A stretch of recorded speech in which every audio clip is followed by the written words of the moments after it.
Welcome to the mysterious world of Magic Island, a place where anything can happen. Lost to time, hidden by strange forces, and filled with secrets that stretch beyond the imagination. Our heroes have set sail into the unknown, where adventure, danger, and discovery await them at every turn. Each episode brings them closer to unlocking the island's mysteries, but with new challenges. Who knows what they will uncover next?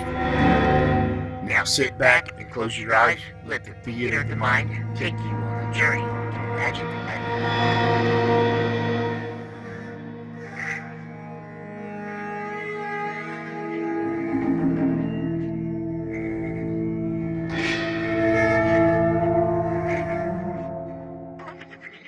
At last, the Gregory party have escaped from the magic island of Euclidia. After searching around the world 14 years for her little daughter Joan, Mrs. Gregory found her on the magic island, a weird colony of brilliant, though mad, scientists. Mrs. Gregory's yacht was captured and held at the island, with Captain Bradford, Jerry Hall, and the crew all prisoners. Then another boat with Johnson, trusted employee of Mrs. Gregory in command, attempted to rescue them, and this boat was also captured. Through the efforts of Jerry and Joan, most of the island machinery was disabled, and the party escaped just after dark. It is only a few minutes since the powerful diesel-motored cruiser swept away from the island, and Mrs. Gregory, Captain Tex Bradford, Jerry Hall, and Joan Gregory talk it over in the radio cabin. I'm quite all right now, Mother dear. Now, Joan, your feet are terribly cut up from climbing that concrete chute, and you're dripping wet. Please come into my cabin and put on some dry clothes. Your mother's right, Joan. Take her in, Pat, and dress those feet a little. Then with some warm, dry clothes on, she can come back here and we'll compare notes. That's right, Joan. You'd better go in and change your clothes. Very well, Jerry, if you say so. See there, Mrs. Gregory? She does just what I tell her. I can't really blame her for that, Jerry. You and Joan certainly proved you could take care of yourselves when you got us off that mad island. Come, Joan, dear. We'll only be a moment. Hurry back, Joan. I'll bust if we can't tell our story pretty soon. Oh, we will hurry, Jerry. Gee, Tex, Joan's a swell girl. I wish you could have seen her climbing up that concrete thing we had to crawl through for 50 feet. Yes, I can see your feet now, kid. And I've got a pretty good idea what it must have been like. We'll just put a little dressing on. Oh, my feet are all right. Well, maybe, but they'll be mighty sore tomorrow when the excitement is all over. Now, just sit still and let me fix you up. Oh, well, all right. Gee, but we sure saw things and did things on that funny island. Why, when we were down there, ouch!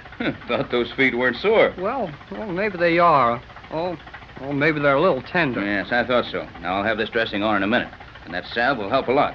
Then you get into some dry clothes. Oh, golly whiskers. I don't need any dry clothes. Yes, you do. Now, that'll hold those feet for a while. Now, you get over there and put on that old sweater and pair of pants of mine. They may not fit any too well, but they'll be dry anyhow. Okay, Tex. I guess that would be smart. I'm going to try and raise Johnson and tell him we're away from the island and free to talk now. From what you and Joan said about conditions on the island, we ought to be safe from any danger of pursuit for several hours. Well, I'll keep wrapping these pants of yours around me. Maybe I'll find some way to get them tied off so they'll stay up. All right, son. Now I'll try for Johnson. J24Y. Calling J12C.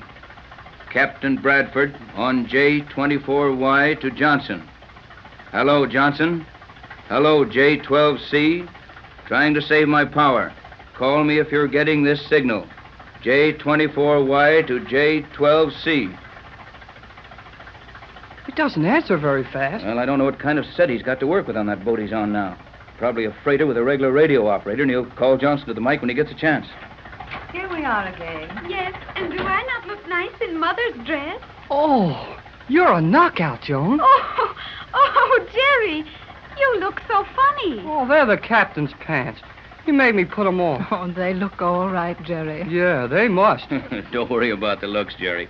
They're warm and dry, and if you don't have to run very fast, I guess they'll stay on. Well, golly whiskers. Now, Jerry, do not be angry. You look very nice to me. And a baby? Oh, Jerry, how often have I told you that You I are am not a baby. Oh, I know. That sounds natural.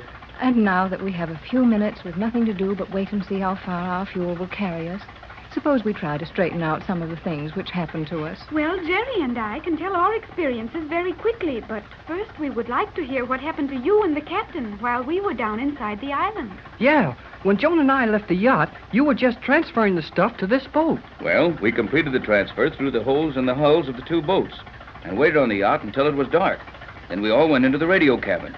It was lined with Euclidean cloth, remember? It was perfectly soundproof. Yeah, we know that. But how did you get from the yacht to this boat when the time came? We knew that the Euclideans would have a guard on the pier watching the yacht. And we were afraid they knew that you two were down inside the island. So we tried to make it appear you were on the yacht. They knew where Jerry and I were most of the time, though the alarm gong did ring frantically from one level to another as they tried to locate us when we were escaping. There, Tex, didn't I tell you those bells meant they were chasing Jerry and Joan from one level to another? Looks like you were right, Pat. Well, we knew we had to get on this boat to make our escape. And so when it was dark, we cut through the floor of the radio cabin and went down into the hold and transferred to the other boat, this boat, through those holes. Then we waited for word from you kids. Oh, and you took the yacht radio with you down into the hull of this boat, didn't you? And those homing pigeons. Yes, Jerry. We waited and waited. Then we heard the signal to submerge the island, and 2 Euclidean guards came aboard the yacht. Fortunately, they didn't look into any cabin or try to speak to anybody. They simply went to the rail and cut the lines which lashed the 2 boats together. Gee, that was slick, Tex. And you were ready, listening with the radio hot, when Joan and I sent the message to Johnson from the island radio room. Right, Jerry. You and Mother did it all very cleverly, Captain Tex. We only did the natural thing, dear. In fact, the only thing. We didn't have much choice about our activities. Now, you two tell us what happened to you. Well, when we left here, we went down inside Hey, wait a minute. One at a time. Oh, thank you, Jerry. We went down inside the island oh, and we... golly whiskers. I think we'd better referee this thing, Pat. Looks like it might expedite matters. Suppose you start, Joan. Yes, Mother. As you know, Jerry and I had 2 of the 300-second ray guns, which I had taken from the commander when gas put the Euclideans in the laboratory to sleep. So we felt reasonably safe. But the problem was how to get down inside the island without exciting suspicion, as we knew the Euclidean guard in the voice control chamber on the surface was hearing everything we said as we walked across the island. But Jerry solved that very nicely. How was that, Jerry? Well, I just talked good and loud about the formula you had given me to wake these men up with, and how we had to hurry to the laboratory with it. Of course, the guard heard me, and when Joan asked for the elevator, she got it quick. That was very quick thinking, Jerry. Oh, Jerry was very clever, Mother. Oh, you finally got that straightened out anyway. Jerry. Well, then we went into the sound channel on the 5th level, where we could talk in privacy. And I showed Jerry the scale model of the island. And from it, we planned our attack on the vital parts of the power and control system. Say, you 2 kids work just like a machine. Go on. But just as Joan and I were ready to leave for the power rooms, one of the Euclidean guards came in. Joan fired her ray gun like she'd shot me, and I fell down. Joan sent for the guard for orders about me, and we got out of there. And then we climbed down the ladder inside the elevator shaft to the 100-foot level. 50 feet down a dark elevator shaft? Yes, Mother. We landed safely, however. And by using the ray on a guard, we were able to get into the power rooms and shut off the electricity and flood the power rooms. And as Jerry flooded the rooms, I took out the fuses and threw them in the water. Great work, kids. But how about this submerging operation they just completed as we got away? How did they do that without power? I wondered about that, Joan, and you were too busy to tell me. The island may be submerged to a depth of 40 feet by gravity, aided by reserve emergency tanks of compressed air. Those Euclideans certainly thought of everything. But how did you get out of the lower level after the rooms were flooded? Well, that's where we had to climb 50 feet up the inside of a concrete and steel chute. It was like a corkscrew, but almost straight up. And that is where we hurt our hands and feet so badly. I could never have reached the platform but for Jerry helping me. Then we just took a chance and used a private elevator from the 5th level to the surface. And it comes up inside the control room. Joan used a ray gun to put another guard to sleep there. And we sent a message to Johnson that you heard. It was while Jerry and I were climbing up that terrible upright tunnel that you heard most of the signals ringing as they rushed from floor to floor trying to locate us. Gee, I hated to leave the commander in that laboratory asleep with G-47, those other Euclideans. But Joan figured she would be safe there. And when we came back to take over the island, we could rescue her. She sure did a big thing when she let herself be put to sleep so we could escape. Yes, you bet she did.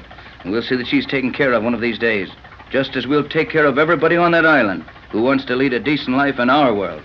I think it's only G47 and a few of his assistants who are really criminals. The rest are merely prisoners, doing the bidding of the scientists. That is true, Mother. The prisoner we brought from the control room is one of the scientists, however. One of the chief electrical engineers. And he is very dangerous and clever. Gee, have you got him locked up good, Tex? Locked up and guarded. The skipper and McLeod will handle him without any trouble. Well, that is the end of our story, I think, Captain. No, it isn't, Joan. It's only the beginning. We've got to know a lot about that island before we consider ourselves safely away. Yes, Joan, dear. For one thing, how long will the island remain submerged and more or less helpless? That will depend greatly on how long the captain's formula will keep them asleep. What if help doesn't arrive right away? I mean, what if we're without fuel and have to depend on what little way we can make with our makeshift sail? How much time will we have before the Euclideans will send a submarine or an airplane out after us? I think not later than daylight, even with most of the scientists asleep. Can they pump out those lower chambers and raise the island again that soon? Oh, yes, Captain.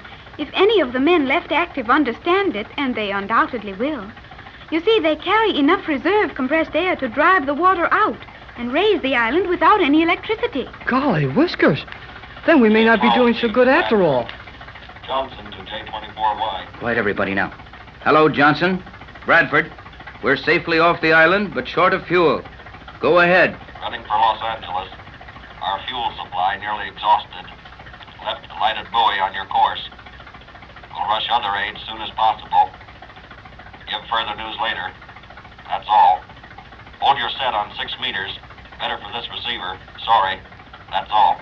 Gee, he's not much help. Oh, Mother, what will we do now? Now, steady, kids, till I work this out. Johnson said 6 meters. He knows it's set it weak at 6 meters. Something. Tex, code, try every sixth letter.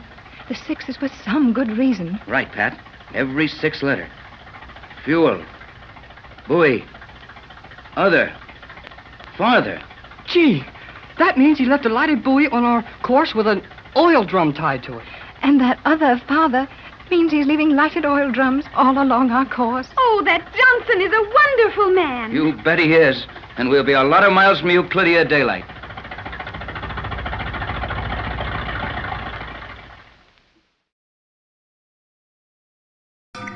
And so, another chapter closes on Magic Island.